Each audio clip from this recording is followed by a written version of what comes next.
Hi there, welcome to our podcast today. Today we have a very, very dear friend of mine who I've known for a very long time.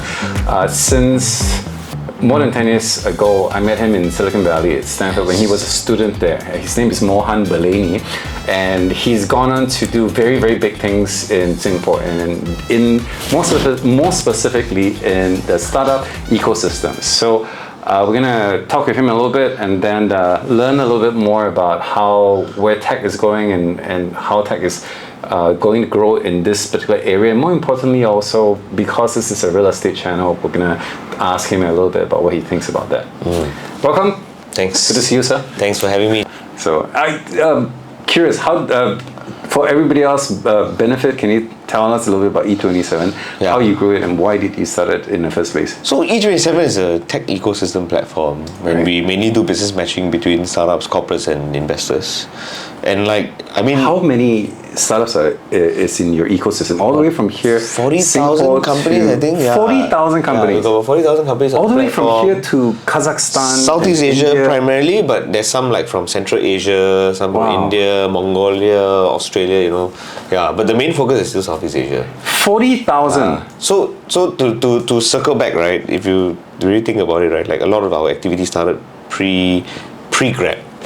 And back then, the idea behind it was hey, look, if you look at Southeast Asia, it has a lot of problems, right? And those problems are not going to get solved by corporates or governments; they will get solved by startups. But if you look regionally, the access to capital, information, talent was very, very hard, right? Now you can imagine a random entrepreneur in Vietnam, Philippines, Indonesia raising capital. Back then, it was virtually impossible, right? There was no VCs plus no access, right? So if we had the right platform that could help democratize access to all these different parts, then we could reduce the failure rate of companies. Then the ideal situation is that more good ideas come out to solve big problems. And then Southeast Asia becomes a better region as a whole, right?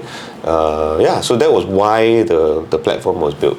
And it started with events, with media, with events, and then the online database and everything. What you guys are doing is just nothing short of amazing. It's like putting together resources, putting a community together, and then each one sharing ideas, inspiration, coming together. Even the talking session also, it helps. Seriously, it does help. We've been lucky, right? It's also driven by our own passion, plus whatever we learned when we were in the US. But the timing was also right? The government was doing a lot of things in startups. There was a shift, in culture also regionally for people looking at, should I join a big company or should I start something, right? So, and then plus there was capital that it was starting to get raised and allocated to the space. So, I'm going to put you on the spot for this one. How far away are we to YCOM? YCOM? As in Y Combinator here? Or how far away are you going to, is E27 to giving them a run for their money? No totally different So the new venture fund that I started, it's literally saying that everything that we're doing today cannot be modeled over the US. It's a different model, of course not. Right. And I think the closest there is to YC here is iterative. And I think the founders have linkages to YC previously, right? But even they are adapting it to be relevant to the local ecosystem, which I think they're doing a phenomenal job, right? So, local context. Not a right comparison, but logically, actually, there are many other comparable equivalents in the region. I want to tell everybody I know E27, and assuming that you can find a particular niche that you can compete with Y Combinator, that would be super awesome. No, I would. I would dare. I never dare to ever say that. Almost case at least become an A+Z or something. As long as I can be uniquely relevant here and provide value here, I think and more importantly, solve a lot of problems that we have. Yeah, I mean the hardest part is because tech moves so fast. How do you keep remaining relevant, right? So we've been around 10 years, and thanks to COVID, right, the whole market has changed. So even how we serve the ecosystem today is very different from what it was before. Last time was a lot of events, a lot of flying around. Now it's a lot of online stuff, and even the events, right? The shape, the forms have all completely changed. Wow. Do you see a lot more people coming out to solve problems after COVID? I mean, are there more startups? Yeah. Are they different as well? No, so there are more startups for sure, right? Why? In my view, so partly because I think post-COVID, on some level, like the layoffs helped, right? So that's one big part. There was the layoffs all across the industry that helped. On the second part is I think people also have a new set of problems to come in, have to work on, plus with upcoming tech like AI, blockchain, that also helps to drive different ways to solve problems. To solve newer issues in our society. Yeah. And then during COVID, there was also a massive boom, right, in funds. So there was capital to deploy, right? And so there are many different reasons why, but fundamentally, as long as there are problems in this part of the world, and there are founders that are smart and driven enough to solve these problems, there will always be founders coming up. Would I be wrong to say that a lot of these funds are moving into AI right now? So it's different, right? Like at least unlike I read a report recently that A16Z invested in like 20 plus Gen AI companies. In this part of the world, it's a bit different. I think some funds might have a bit of a mandate to invest in AI. Some will look at AI a bit more significantly, but AI focused funds for this part of the world definitely not yet, right? I mean, you don't have enough of a base to look at. But if you look at like for us, right, I think we've done maybe like proper AI company, we've probably done one so far, but a lot of funds are taking a deeper view on that space, and also a lot of the blockchain and crypto funds have pivoted to look at AI. Right, there's one fund I invested in that was purely initially crypto focused, but now they've pretty much shifted to be AI focused. Yeah, I mean,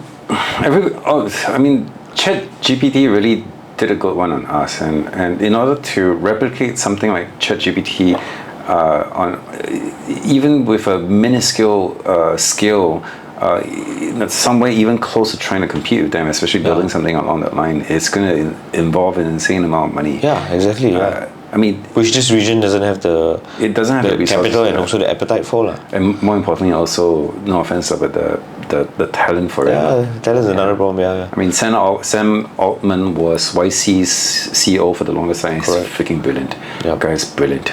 With Greg Brock, his whole team, right? Yeah. Oh my goodness, his whole team. And then they got support from Microsoft and a whole another bunch of smart people. Holy shit. So you have capital, you have talent, plus you have a ecosystem that appreciates what they're doing, right? Unfreaking believable. What they're trying to do is, like, I'm a huge fan of ChatGPT, of course, but how about startups making products on top of ChatGPT's technology? I mean, ChatGPT is a great tech. It's basically, in order for somebody else to build a large language model in any way, like Grok, Gemini, Bard, or ChatGPT, or any of these platforms, it will require a shit ton of money, because every time we punch in a prompt, these guys burn a whole bunch of tokens, i.e. a lot of money. Yep. So if I'm not wrong, each time we ask ChatGPT something, OpenAI burns roughly around, I believe it's 30 cents or 70 cents, I don't know, but it's quite a bit of money, and they don't recoup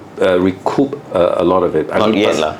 Personally, I pay $20 a month for the subscription, and I use enough tokens to burn $20 worth every single day. No, I mean, look at Google Maps, right? Google Maps generates billions, right? Yeah. And there was a point in time when Google Maps was completely free.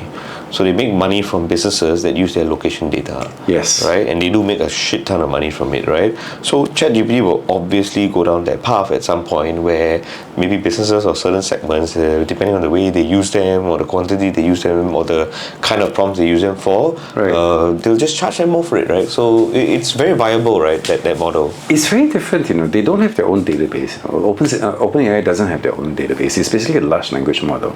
It uses database that already exists. So if it uses database that already exists, how do you build a product on top of their technology? I mean, it's not exactly an OS. So how do you build something? So I mean, like, think of the same way like how APIs work, right? Like with APIs, you get a certain way to call a function within a larger system. Like OpenAI works more or less the same way, right? So there was a company that we looked at to do better scheduling between service workers, like you want to get your aircon clean, right? And service providers, right? They built a wrapper around OpenAI and ChatGPT specifically, right? and their entire, like, large part of their tech was just that, right? And to me, I think that's another level of the future, right? Like, even for E27, right, nothing's really stopping us from building a layer that allows people to ask questions about the ecosystem, and make it easier for them to understand, right, what's going on. And to me, like, that's really, I think that's the right way. No one's going to keep building their own LLMs and their own systems unless you are a government, which now what the Singapore government is doing, right, with the Southeast Asia focused LLM, or unless you are into a super niche area that requires complete, no access to outside providers, cybersecurity, defense, those kind of things. Maybe to some level, I think the banks and all that might do that. Yeah, so just build on top of it. Here's my idea for building a GPT on top for the real estate industry. This one is for real. I didn't make this up. Assuming we have a GPT that basically answers the man on the street, is saying, hey, what do I want to buy?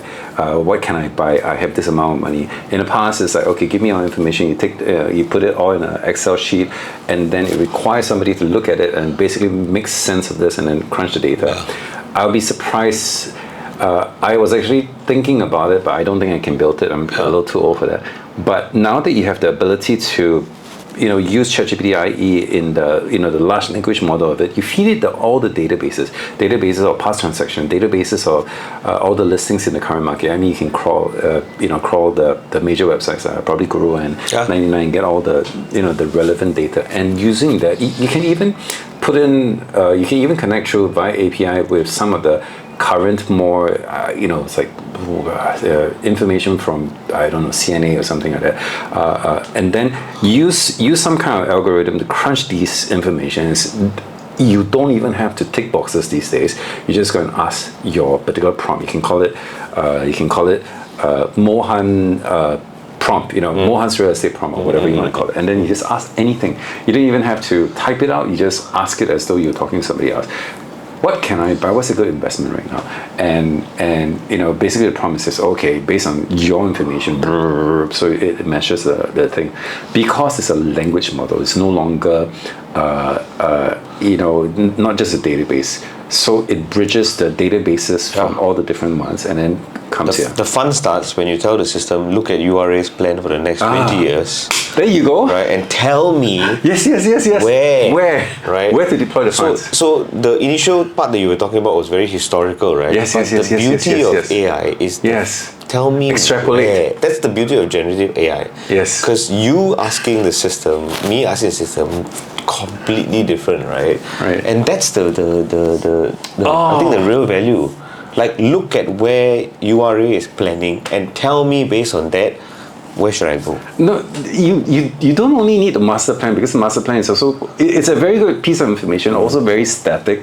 You can also plug it into HDB's information from their BTOs. You can go to LTAs and plug in the information on where the MRT lines are going to be. You want to be kiasu, you can say based on climate data, where is all the major flooding going to happen? So where is it going to be safest for me, right? Like, there's just so much of. So I think it's really very doable. The beauty is the imaginative for the future part, right? It's very doable. Which is where, okay, the limit of that, right, is your own imagination. But it's very doable. This is very, very doable. 100% doable, yeah. And it's not that difficult. Just a matter right of now. time. It's a matter of time. I hope one young guy will come out and do this. It's not difficult because all the databases are already there. All you have to do is just put it inside. Correct. And now with a large language model, you can literally interpret what somebody wants, and then the guy would feed you. Oh shit. Oh, that's scary, man. So, I mean, look at the banks, with you can connect banks also. With the data that the banks have on you and your transactions, they can literally say, okay, based on your patterns, who's most likely going to be bankrupt at some point, who's most likely going to save money, who should you invest in or bank or support. Like, there's all sorts of, it sounds like wow, but there's also a factor of like, what the hell, right? It's very doable. Yeah. 100% doable. In today's, I'm pretty sure all the banks are talking about it right now. They're probably talking about it for a while already. Thanks one. They will definitely talk about it. Whether they do anything or not, They is won't another do thing. anything about it. Banks are super archaic. They'll take some time lah. They won't take some. They Fix take forever. They fix their downtime problem first. Yeah, they can't even fix their own. DBS was just down recently, right? Again. And they got fined as well, right? They can't even fix their own problems, with the normal transactions. Yeah. So I mean I think with AI it's how big you want to dream, right? That really matters, right? Wow, and scary, yeah. Again, because the forward and the future is quite like endless and infinite, it's a matter of how big you want to dream, right? And then after that, can you take ownership and responsibility over that? Because think about What do you mean by ownership? Think of the repercussions of all this. If URA decides, and the property guru and all these different property sites decide, let's just do this, and people start speculating on the property market and messing it up completely, right? Can you really then take ownership and responsibility of how to control that? That's the scary part with AI that everyone is now talking about lah. How do you becomes sentient AGI? Not just that, right? Right. You can have bad actors that could potentially come in and screw up, take advantage of the system. So there was a shockingly a report just today on how the Israel stock market or the Israel ETF was massively shorted just before the Hamas attack. Right, and they're trying to find out like who are all these people, right? And they half suspect it's the Hamas government themselves. So you see, with data and all these kind of crazy things, it's subject to abuse. Yeah, there's so many ways you could mess up. Especially if you have a dominant player in the market. For example, in this case, Property Guru. Property Guru is a dominant player, and they hold the most listing of the most current listings by everybody. So technically speaking, if they want to become a bad actor, they can. Exactly. The power is there. The power is there, correct. The rest will have to answer to a higher authority, i.e., like URA and so on and so forth. That's the weaponizing effect of AI that is somewhat scary. This is we have to think of a more Byzantine formula. I mean, I'm more optimistic, so I will obviously think of all the good things, right? But if you ask me, right, social media is a perfect example of something that was launched 15 years ago that no one really thought about the bad stuff because it wasn't really apparent, right? But you look at the world today, right, social media is really poisonous.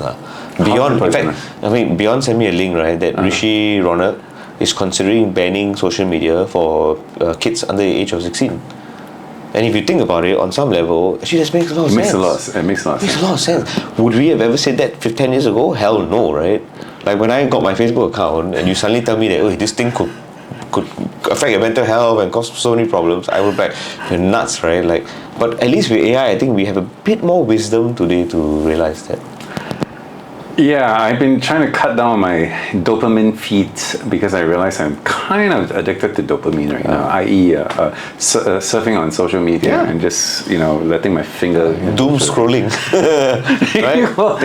That's why I refuse to download TikTok on my phone. Right? Unfortunately, I'm like... I mean, you have no choice. Well, I mean, not no choice, but it's a work thing for you. But once I start doing it, it's very hard to stop. Yes. And before 4 or 5 hours. It's designed to suck you in, right? Yeah, it's a massive dopamine. Nir Eyal, who's moved to Singapore already now, he talks about it in his book, right? Who? Nir Eyal. He's a famous author who talks about literally how to get yourself unaddicted. I think his book, the first book was called Hooked.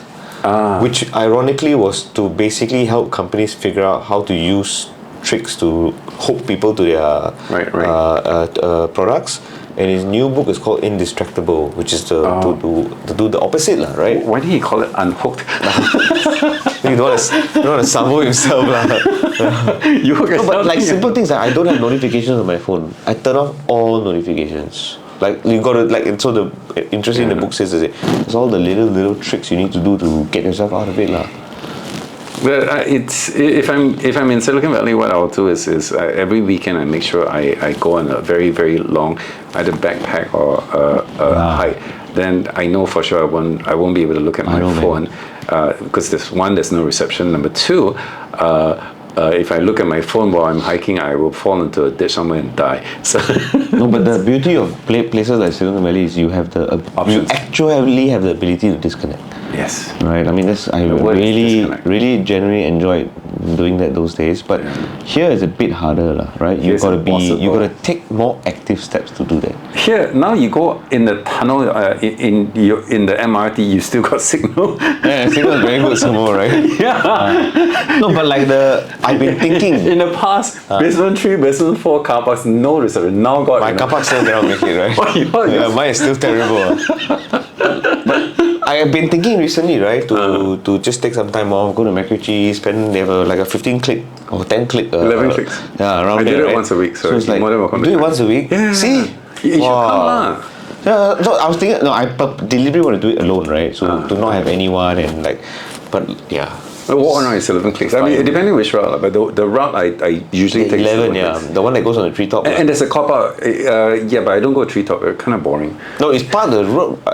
I haven't done it in a long time. Yeah, it's one route. Green color trail, I think. I've done it like I don't know 100 times at least, so it's the way I unplug myself from this thing. But unfortunately,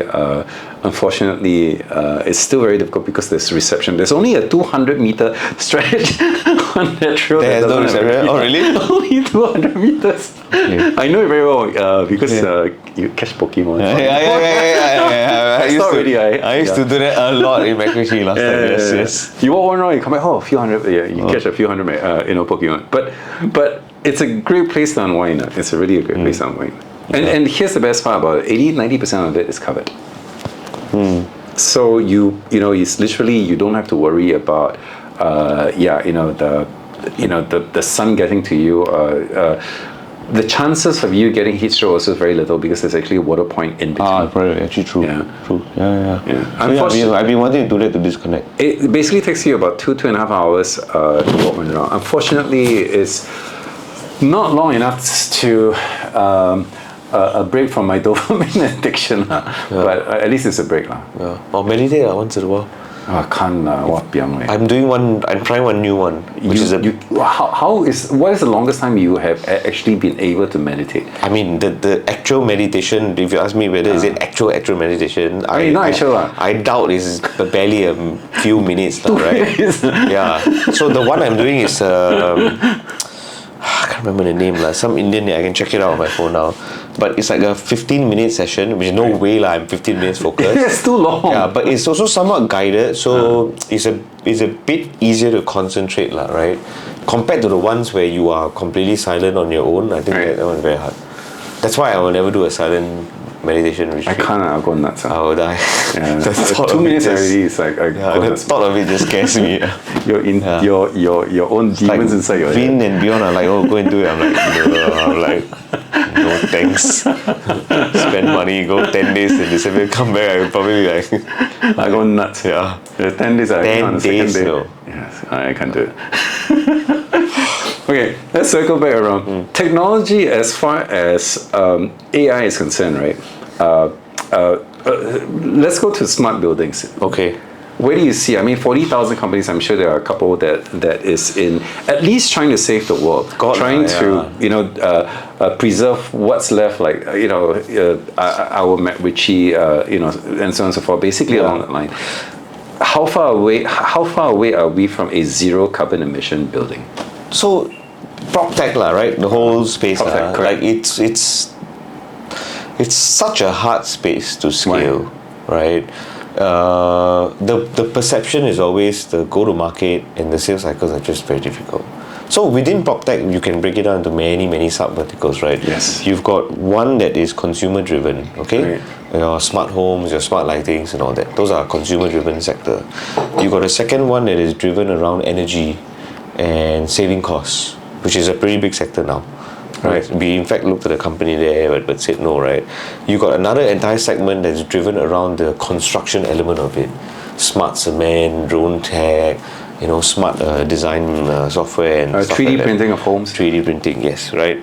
And then I think I would say the last segment could be driven really around the data and the access, right, which is your Ware, Property Guru and all that kind of companies and 99 Co are in, right. So there are many different verticals in PropTech. It's a huge. It's huge, actually huge. It's a right? huge industry. But the truth of the matter is that it's also an industry that's actually there are a few more. In fact, oh my god, if you look at hotels, there's the concierge, element of it. Right. If you look at homes, there's property or condo management tools and so on. Wow. So actually, there's so many. Right. The honest truth is that the ones that have probably gotten the most traction typically are your large transactional driven platforms, right? Property Guru is the clearest example, right?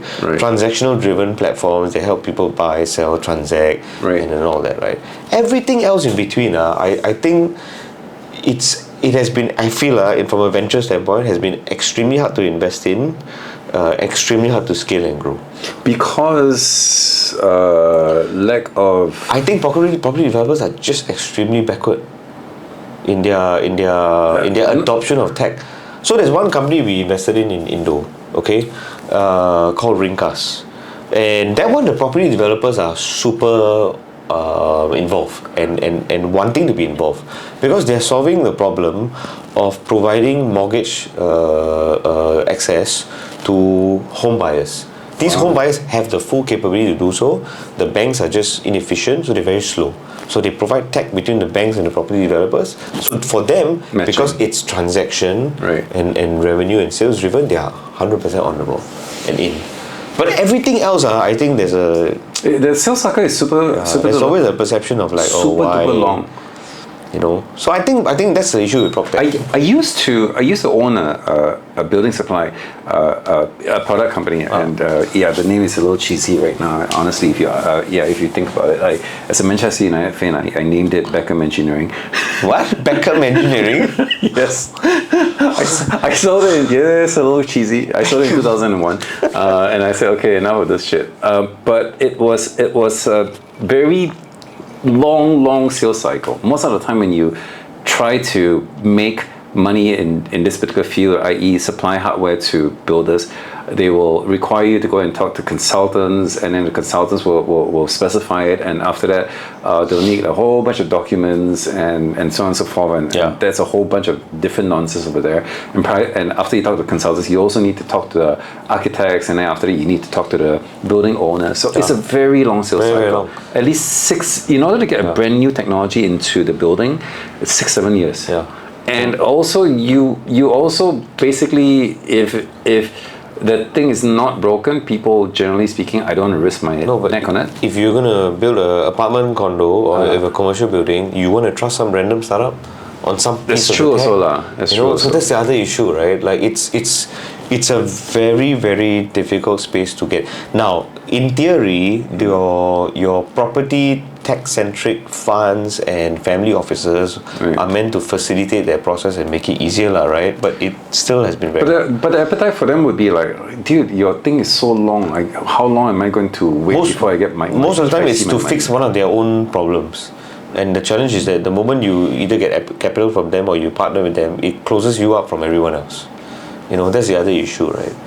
So long sales cycle, super long sales cycle, very, very hard. The technology is very difficult to replace something that already works for the last 40-50 years, and so that's why we're some ways away from a zero carbon emission building. For buildings, no, I think we're very, very far away from it, right? Realistically, I think the amount of investment needed to incentivize these guys to do it is a ridiculous amount. Legislation, if it comes in? See, the legislation has to be at a realistic level that doesn't impact business. That doesn't eat into profits, lah. I mean, profit is one thing, right? But it cannot be to the level, right, that businesses start to suffer and have to close down.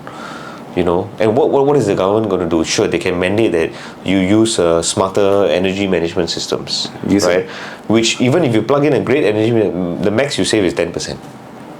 It's not going to be so drastic, right? I think it can impact completely new buildings that are built from the ground up, right? But if you look at buildings that already exist, I think very difficult.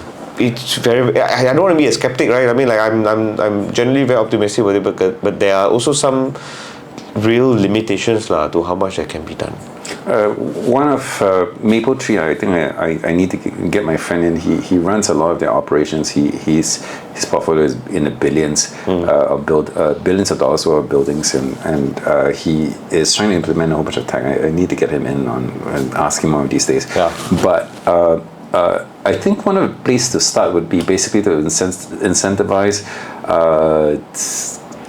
these larger managers, i.e., Maple Tree, i.e., CDL, i.e., all these big managers, Suntec, and say, hey, how about carbon trading? Yeah.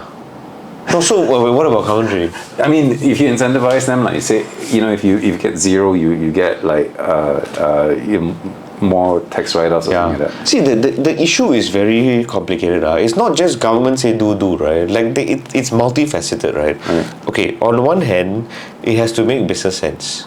Okay, that's the first part. On the second hand, right, there has to be also demand internally from employees, from people within the organizations, from businesses themselves. Right. Can you imagine if when you imagine a day right, where businesses don't want to be in your mall because maybe your mall has shitty infrastructure. Right. So it's many layers. Can you imagine? And more importantly, on the consumers as well. No, you look at Elon Musk, right? When he was doing all his shenanigans, right? Young people were telling their parents, right, please sell your Tesla because it's embarrassing. I'm embarrassed to call you daddy because you're driving a Tesla. So you see, the pressure is of a different level.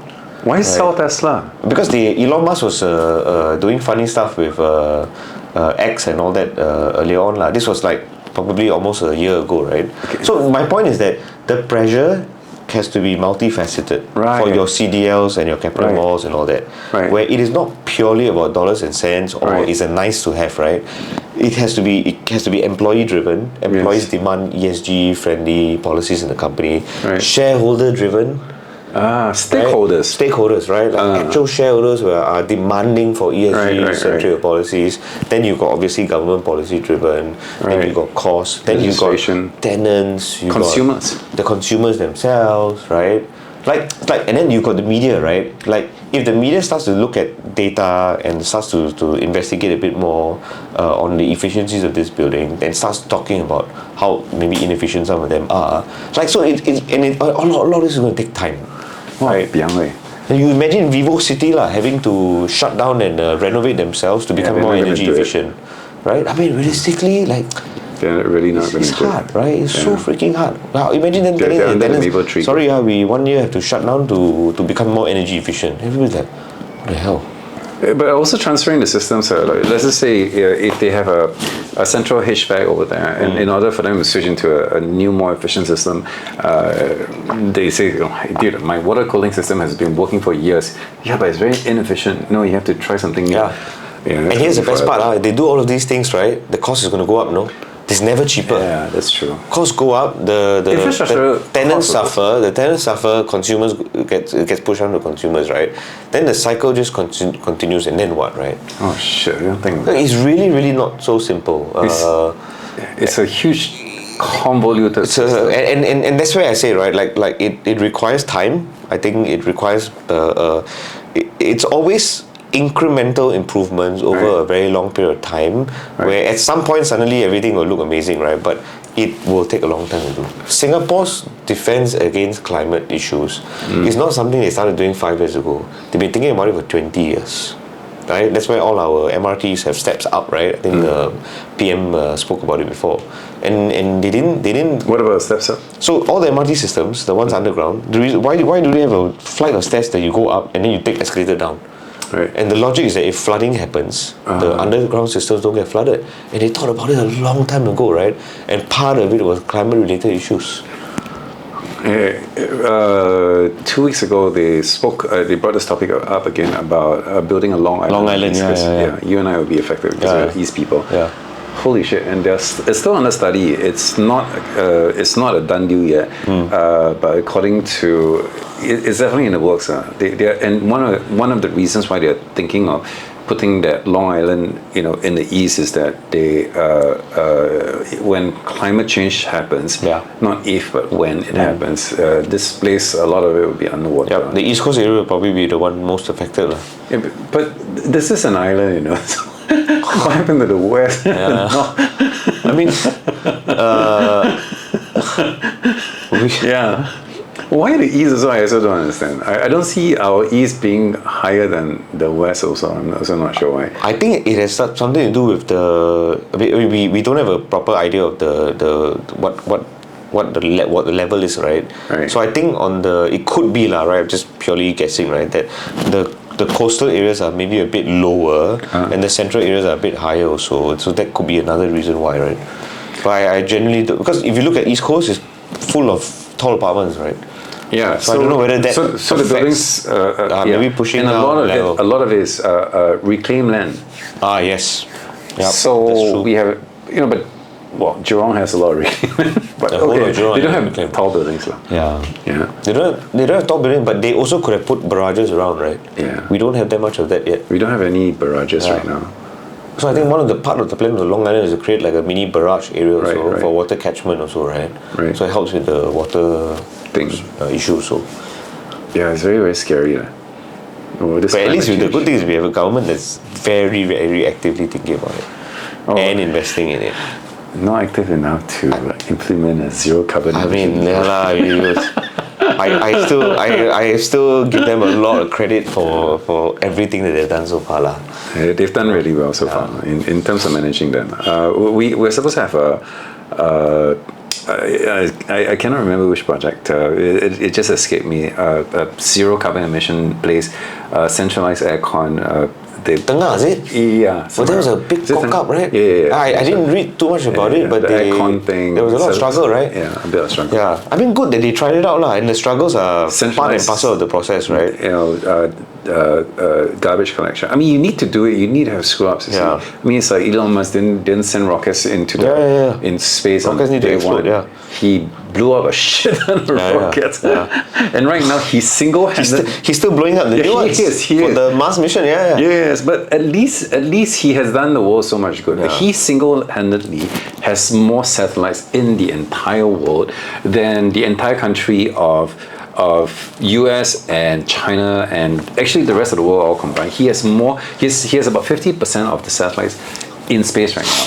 So good and bad, I guess. Bad is because the guy's kind of nuts. Nuts, nuts. But you need to be nuts to be able to do all the things. Yeah, but I mean, but at what level is it? Is it there's a limit to nuttiness too, right? But that's a different thing, lah. the guy is so close to world domination. Honestly, I mean, we've controlling the controlling space, and and then he's collecting and harnessing the sun's energy in American homes. He owns that company, and then he's also owning the media, i.e. Twitter, and then. His boring company, right? Yeah. He owns the flamethrower and all that, all sorts of nonsense, right? Yeah, I own one flamethrower. He's got the flamethrower thing. I own the flamethrower. You what? I bought it. Do you actually have it? I do. It's in my garage in the US. The flamethrower. I'm kidding. I refuse to use it. Everyone was laughing at me when I first bought it. It cost me $500. Like, why not? But Yeah. I bought it. It's worth a lot more than that. Yeah. More than that right now. So I own one flamethrower. But the boring company, at least is trying. At least is trying to go underground and say, hey, what we're doing above ground is inefficient. I'm digging holes right now and I'm sucking the air out of it. And the reason why, because I'm taking out friction, so all these tubes can flow inside all these tunnels at a super high speed. No, but to be fair, so the thing is with homes at least, right? And these are to some level, you're messing with people's homes, lah, right? I guess that's where the tolerance is a bit lower. And when at least for Singapore, right? Right. When the companies do something, and in the Tengah's case, there's always a benchmark expectation, right? Of how well it is. You will have some screw up. Yeah. It's part of the process. You need to screw up in order to get to where you need to be. It needs to. But as long as people's lives are affected can, but as long as it's not deadly, it doesn't blow up and kill a whole bunch of wipe out parts of that population. I think it's something that we should continue. It makes you feel as a country we have a very low tolerance of things not working, right? Actually, it's the same everywhere. The Americans are worse. The little bit thing, that's it. It's not only all over social media. There will be protesters picketing in front of everywhere. So it's the same everywhere. But we need to move. Global warming is real. There's a clock on on the internet basically telling us that in 45 years we will be out of fossil fuel. So the next generation will be screwed. I mean, it probably will affect the tail end of Gen Z, but Gen A will be thoroughly screwed. I was at the gym and then there was a COP28 piece, right, where they were talking about how the writing was around not phasing out fossil fuels. But then I don't know whether there was another article, updated one talking about. So do you know, within the COP28 agreement, did they phase out fossil fuels? No. So I think there was one. That'll be interesting, right? Yeah, that'll be interesting. If all the countries in the world came together and if they collectively agreed not to phase out fossil fuels, then that's a huge problem, lah. But either way, we're burning and we have 40 over years left. So it's a problem that needs to be solved. And we have the intelligence to solve. We have the means to solve it. The only question here is, do we have the political will to solve it?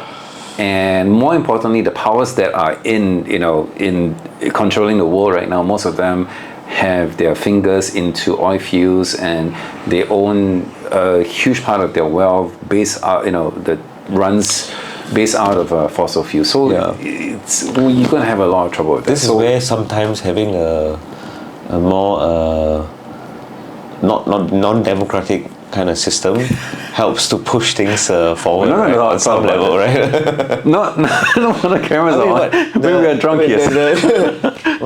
To some level, the solution is also nuclear, right?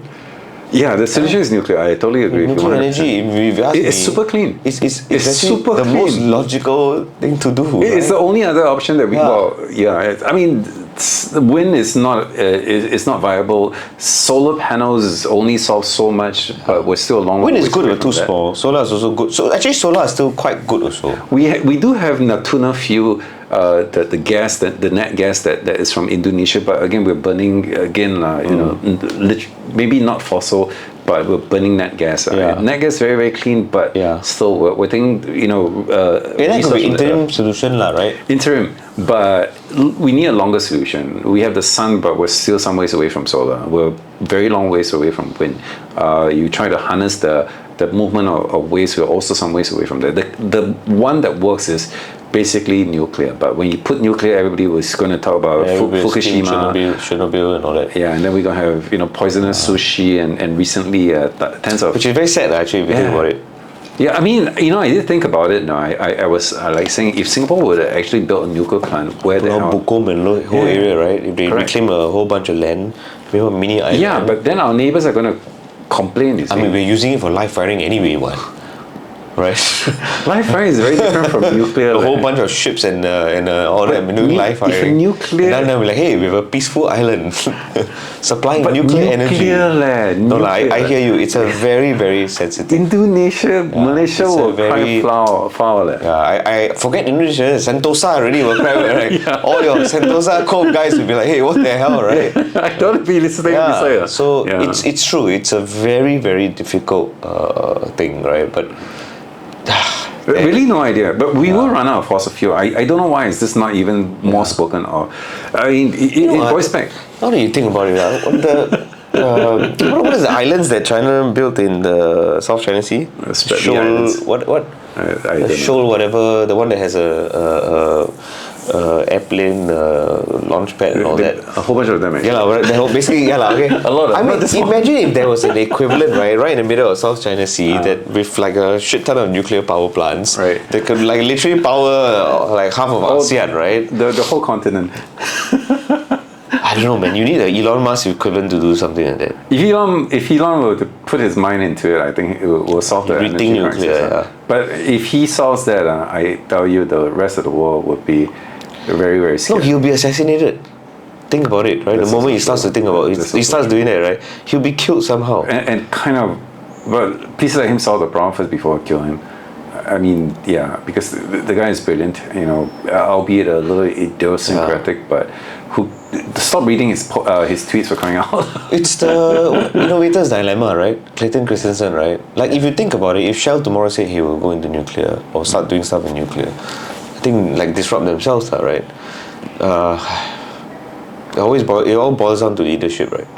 But we need an energy solution. We don't have a choice. We need an energy solution. If we don't have an energy solution, we will have forget your Gen Z. Your Gen Z will be at the tail end of their lives, but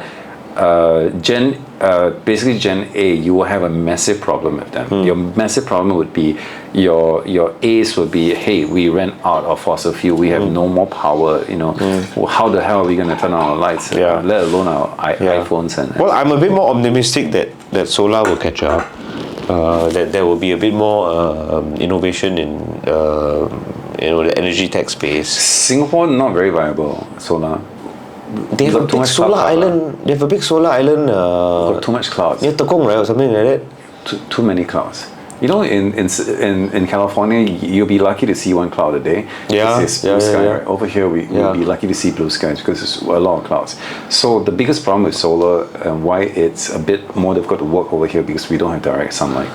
Yeah, but at least hot, we have the heat without the sun. No, but if I understand correctly, right, like within the open sea areas, the cloud cover is moving at a rate, right, where it doesn't really impact, and if you think of the amount of sunshine we get in a year, actually quite okay. Well, there's another technology that came out, and it was quite promising, where they dug very, very close and trying to get as close to the core as Geo, is it? Yeah, geo. So they use geothermal basically to heat up, and that's a very interesting technology because if you drill like 5-10 kilometers into the Earth's crust, it's a lot hotter there. You can use geothermal, and hopefully we'll find a solution of crying out loud. We need an alternative solution. More importantly, we also need legislation, political will, and like what you already put earlier on. We need. Not just the shareholders, but the stakeholders, i.e., the users, the men on the street, to basically fight for it. No, so at least within the startup space, there's a bit more interest now in climate tech. Oh. Yeah, so there's a lot, in fact, I would say a lot more interest in climate tech. Right. So one of the Property Guru founders, Steve Melwish, he's been looking at the climate tech space for many years. A long time. Quite a long time, right? And he works with a fund called Wavemaker Impact. He's been investing in companies. So there again, multifaceted aspects of climate tech. You've got the element of helping farmers with better crop yields, because then that helps reduce the carbon in the air, right? Then you've got the element of data and ESG compliancy. You've got the element of new types of fuels. So there's so many different aspects. So holy shit! Climate tech as a sector is another massive space, right? And I would say there's just like how AI is super exciting. I think that space as well is going to have a lot more investments and smart founders looking to tackle in that space. We need the legislation to agree first before we actually talk about ESG. You don't need the legislation to agree, right? Like technically, companies that want to talk about ESG or have ESG centric for show only what? So I mean, there's a term for it, right? Like something washing. I don't remember what it. But you see, greenwashing. You cannot wayang also, right? Right. I mean, if you are a company and then you go and wayang, right? Like there's a high chance your own employees might call you out, or what. But like, don't wait for the government to tell you to do something, then you do lah. I think that's a very Singaporean mindset, right? The government say must do, then do. Yeah, I agree with you. Right? But we need our own Elon Musk. How far away are we from? My own company, E27, right? Like on some level, we are thinking, okay, events actually, if you think about it, bloody massive waste of resources. So we have done a few things to be a bit more ESG centric and all that, but it's very, very hard, right? And there's no real tool to also figure that out, right? But like simple things like we stop giving bottled water, we put tumbler, right? You bring your own bottle. So small, tiny things like that. We stop doing lanyards, right? And then people complain, right? Like, why you no lanyard? Why you no? How are we gonna? But you see, on some level, I think this is where a small company, I can say I don't care, right? I want to do it this way, and I think this is important. There will be some people who complain, right? Well, at least there's some effort. Yeah. So some companies must must do that lah. Take the leadership position and Must go. start hey, doing that. Yeah. So I guess like even the supermarkets, have started, little things like no plastic bags and those kind of little things. Adds up. Yeah. But you unfortunately are in a country like Singapore where paying 10 cents for a plastic bag is nothing. It works, lah. Huh? It works. I don't think it works very much. You can see a lot of people dancing and doing. I also take my own bag. Yeah. It works.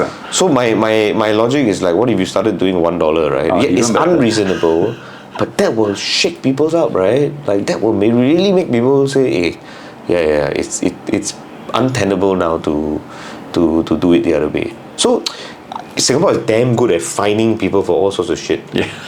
They did that in the early days with spitting and jaywalking and all that, right? To me, it's like, hey, why not apply some of those concepts to nudge people in that direction?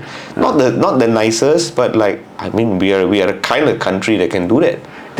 So Singapore as a society is one. I think we are fortunate that because it's quite small, there are radical ideas that we can try to nudge people in a certain direction, which is what makes us a unique model and case study, right?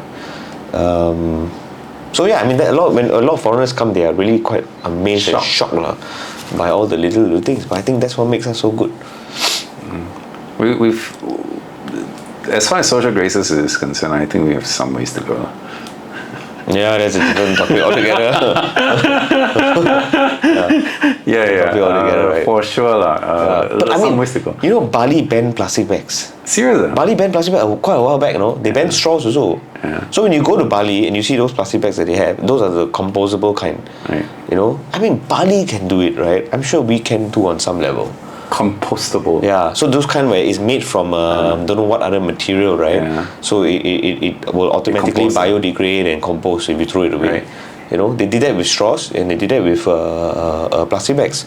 Now, I know a lot of this is also for show and wayang, but my simple point is that there's a lot of crazy push ideas that we can do here. You need to try it. No, so there's the app called Lumi Health. This is I give the government really 5 stars for this, right? Like Lumi Health is the app that you can download that connects with your watch and all that, right? To nudge you to be healthier, to take less sweet, to sleep better and all of that.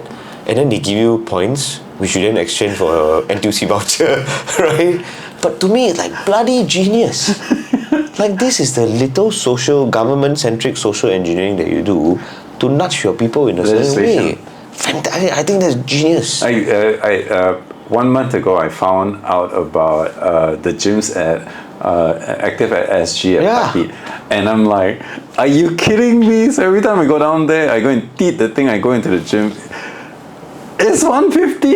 It's like, are you kidding me? I know. So in 1 month, I've already gone like 19 times. I calculated $27 at $28.50. I go like, holy shit! And here's the best part: the first $100 they give you for free. They give you $100, $100, yes. I'm like, and then it gets even better. During lunchtime from 12 to 2, parking is free.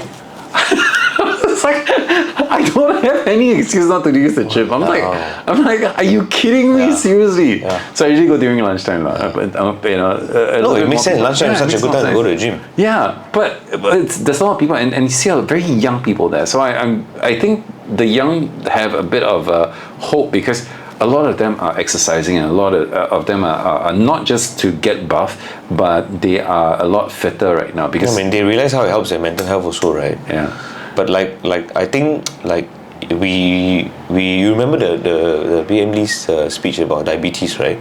Apparently, statistically in the world, we are per capita, I think we're the worst in the world or something like that. Basically, it's a really shocking statistic with respect to diabetes for such a small country like ours, right? And 1 out of 4. Yeah, something like that. I don't remember the exact number, but the point is that if there's a lot of smart things we've done to nudge people properly in the right way for social behavior, and then there's smart things for health. I think for climate-centric activities, we can also. So much that can be done. I mean, Temasek Foundation also spends a lot of money to do this kind of thing, lah. They mainly do content creation, right? Because in a lot of ways, the media is a very powerful channel to get people to think about a lot of these things. I hope we find a way to solve it, because this is a massive problem. It's a seriously massive problem. Yeah. If we can solve the, or at least build some tech around it, and use the smarts of people and the resources that's available to us, we desperately need to solve this. This is looking at us, it's eyeballing us, it's going to explode at some point, and it's going to explode really, really soon. I hope we find it. On the tech side, right, the people funding these ideas are also smart, right? They are really only giving capital to entrepreneurs where the scale of the problem they're solving is of a certain size. Right. So the problem with this space is this: if you're starting a company that that has got like chewable spoons, right, or that, right, it's not going to work. Like the impact is so small. Right. In order to get to global scale, the amount of effort you need is ridiculous. So the money is going to the kind of entities and organizations where they have to be solving this problem at a massive scale, right? I understand from... Scale is a very important part of this problem. I understand from a lot of family offices right now, a lot of funds also have a mandate that X amount of the fund needs to go into ESG projects. Meaning to say, not family offices, because most of the time they decide, right, what they want to do, right? Yeah. But a lot of funds do have a mandate, correct? Because the LPs are demanding for that mandate. Right. So we don't, not family offices. So family offices, if you're a single family office, your own money, right? You decide whether you want to do it. Correct. So I would say that in that sense, right, the younger people want to do this because obviously they are a bit more aware of the issues. Correct. They want to do the right thing. Yes. Right. And a lot of family offices, yes, for a fact, they are definitely thinking about these things and trying to figure out how to go about doing it, whether is it direct or through other funds and all that. But to build on what you mentioned, right, a lot of funds have this mandate to actually go down the ESG route. Go down the ESG route, to start looking at climate-centric investments and all that. But the truth of the matter is this, right? Most funds are doing it from an exploratory standpoint. You have maybe have 2 token investments into this space and done, right? It's the same. It's not a full mandate yet. Correct. It's like the same bullshit logic on diversity investment or women founders, one of those nonsense, right? But you need in my view, dedicated funds to do this, which is very, very hard still, because the business case is not so proven. Because it's if you have an entire fund, unless the LP themselves agree and all the LPs agree, otherwise it's going to be it's like a first-time fund manager, right? There's no track record. So if I start a climate fund tomorrow, I don't have a track record to show that there were X amount of billion-dollar companies in this space before. Wouldn't an SFO or an MFO be better? A single-family office or multi-family office be more equipped to invest in ESG-related technology? I think MFOs will be a bit better because they have larger pool of resources. They got a bit more risk balance, right, across the family. So, but it fundamentally doesn't really matter, right? It's just it's who is the one that is on the capital allocation side of things, right? And how is he or she thinking about this, right? Like I personally like health tech investments as an example, because I generally think that tech can solve a lot of health-centric problems, and if you look at this region, there are a lot of AI can solve a shit ton of that. AI can absolutely solve a lot of these issues, right? So I've always invested in alternative medicine type of things. I invested in a company in India doing Ayurvedic healthcare platform. I invested in ketamine psychedelic solutions in the US for depression and clinical addiction, right? They believe in giving cocaine. Ketamine, not cocaine, ketamine.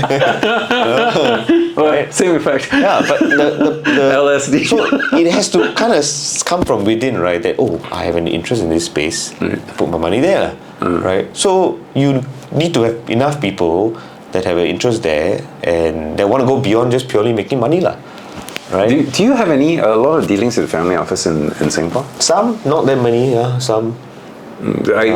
Most of them would not be early investors or investors in early stage companies, right? Most of them, a lot of them are. I was actually quite surprised, when I met a lot of them. Yeah, I thought they would be more interested in, at least from the Series B, C, D, E, or forget about the venture funds. They're probably more interested in private equity and buying a stake for Yeah. a pre-IPO company. With that, I mean, we're obviously generalizing things, but like the families I met, right, and they range from like 100 mil to like 1.5 bill, right? Like, so there's one we even whatever their AUMs yeah, are. the one we spoke to recently, there's like almost 8 bill in AUM, right? Holy shit! And the truth of the matter is, they are It's a family office. family office, multi-asset family MFOs. office, right? They're looking across the spectrum. Okay, it's fundamentally again driven by the personality of the individuals that are in the capital allocation role, and they all have different flavors, right? Some just purely want to make money. I've met some that says Southeast Asia is a waste of time. I go US. Then there's some that are on the lookout for crazy ideas because they don't really need to make money. They're like, I've made enough money already. This is now for not say for losing, but for just going crazy. And then there's some that are to taking bigger bets. yeah. Whether is it big bets or crazy ideas, But I don't think care. they'll put a B in it. They probably have a portion of their AUM. Yeah. So they probably have That will take 5 bigger billion, bets. and then they say, okay, I do 10% or 5%, right? Maybe 300 do or this. something like that. Yes, Yeah. right. I take this and So bet it big. really varies, I think the goal is to find one that you resonate. If you're building a company in this space, right, find one that resonates with your vision and goal, and then see how you can get some support from them. But I don't think there's one straight fast rule with the way they operate. AB, how much of that fund would be in ESG projects? Oh, I No idea. don't think they will even want to share. Most of the family offices here, whatever they are, especially if it's a private one and not a public. I mean, there's very few. They publish very little information. Yeah. Most of them don't have public. Because they don't need to. They don't tell how the AUM is broken down into. So everything's all private, hush. Only the family members would know themselves. Yeah. And there's no push factor to share that also. There Like isn't, why, right? Yeah. I mean, there's hey, it's my money. I can do with it whatever I want. Exactly. I don't need to be accountable to anyone except myself. Exactly. So I can invest it in any ways and form. Most of the family offices here that are coming in are not that big because it only takes you 20 mil to come in. Okay. So to get a 8B fund, it's You're talking about what, the China, India, the ones outside, right? They're coming in. no, in order to set up a family office here, the minimum, in order to play in this realm is 20 mil. lah. Even though at 20 mil it doesn't make sense. Which is tiny actually for It's family. very, very tiny. It's you should know for even a startup, you can only do so many companies. So if you It's invest barely the in, size of a venture fund, yeah. and then if you were to invest in any ESG, you can guarantee that you're gonna be burning millions of dollars. Yeah. I think at some point, right, every company will have a ESG Hopefully, focus, but like it's like every company at some point will need to use AI. Yeah. Or every company at some point will have an internet presence, right? So I think the ESG element will reach there, but again, there's no push factor. There's really no business driver for this, right? So why bother, right, at this stage? Oh, that's a good one. And so again, there are multi-facets that need to come in, right? Shareholders, the board, the customers, the stakeholders. So customers and supply chain is a big thing. If that's you are a supply chain, if you are part of Apple's supply chain, for example, you jolly well better take ESG seriously, right? Because they ensure that before they bring you in, right, that you have very high quality standards to live up to. And they are extremely anal about these things in their supply chain. Their QC control is So super the high. kind of customer that you work with also matters, And Culture. the big guys can do this, lah. Yeah, your Apples of the world can do this, right? You're a mid-sized guy, you won't want to do this, right? Because bottom line first. Apple, Microsoft, all these companies basically have the amount of sales they drive is bigger than the size of Singapore's GDP. I don't know how many times also. Unfortunately, we think that sometimes Singaporeans think that we have a lot of reserves, but our reserve is only a fraction of that of let's just say Blackstone's AUM or Vanguard's AUM. It's ridiculous. These size are like in the trillions of dollars. Our what do you call it? Reserves is not even close to that. So we do have a limited this thing but I like to think that we may or may not have a say in at least how the world is going, ESG wise. I mean, Singapore does have a strong voice globally. They do put their views forward, but they have a say. But whether they can push the needle or not is another thing, right? And I think to some level they can influence and nudge, but at the end of the day, size does matter, lah. Size does matter. And we're not the largest. No, not even close. You know, like there's only so much we can do, lah, right? There's only so much we can. But at least we try, lah. Yeah. We have to never stop trying. I completely agree. It's like the And lead by example, which is what we do very well. Right? We tell people to do, but on our side, there's a lot of things that we are also doing to push things forward. Right? We really should put a whole bunch of our buildings and all that into, try and at least get zero carbon emission. Hey, but back to our property thing, can you please explain to me the planter box nonsense in the condos? What planter box nonsense? So every new condo has this planter box concept, right. And if I understand correctly, it is also got to do with wanting to put plants in the buildings to help the environment and all that. Is that true or is that BS? No lah, it's just some people want to plant, some people don't want to plant. It's for safety. Everybody just come out, they just come out with new legislation for that lah. So there is a legislation. There's no requirement for you to be green. There's no requirement for you to plant something. Yeah, if you're asking that, at least there's. Not that I know. Some families don't want to have any plants. Some HDB have a forest. You go through your forest. Yeah, some HDB have community gardens. But the condos, there's no requirement. No requirement. Not so why do condo builders do it? They have the provisions for people who have a green thumb. That's about it. Yeah. Not everybody have a green thumb, I all these trees that I planted, it's like 20 years ago. I planted them, I forgot about them, and then holy shit, it's kind of tall. Yeah. So not everybody has a green thumb, and not everybody, if they were given carbon points for their trees, would come up positive on the positive side. Yeah, they will have positive. Most of them are on the negative side, lah. Yeah, they will have minus carbon points, lah. Yeah, and they will have to buy off somebody, probably from somebody in Indonesia, who doesn't burn their forest. Give us their bloody smoke, every year. Yeah. Okay, they did a decent job this year, They controlled it very fast. Not bad. I was very positively surprised. They controlled it very well. At least we're also giving them some pressure, but only limited, law. I mean, they were part of G20. They're trying to get on the global stage. They're also trying to position themselves well. So I think they are. We're getting there. They got their head in the right direction. Getting there. Not fast enough. We're getting there. The very last important thing I have is actually advice for aspiring entrepreneurs, because you are in an entrepreneur space. So this would be a very, very interesting topic. Putting in mind what we talked about, ESG. Real estate building, because it's too broad, and AI and basically if you want to start something new here, what kind of advice would you? What kind of advice would you? I tell you what, why don't we switch this thing around? If Mohan were to come up today and say, I want to do a startup, and I want to do the world a favor. Okay. What would Mohan do? Okay, so firstly, I would really advise an aspiring founder to take a step back. First person view. First person view. Yeah. What would Mohan do? So if I wanted to start a company, what would I do? Yes. Like me currently right now? Right now. Wow. If you wanted to do the world some good, and having the knowledge that you have right now, what would you do? So, okay. Having the knowledge that I have now, what would I? Actually, I would do something in health tech. In health tech, yes. Why? I would do because I think I would do stuff in preventive care. Right. Because a lot of the problems you face down the road later on have got to do with either poor lifestyle choices or lack of education or just no incentive to get it right at the starting point.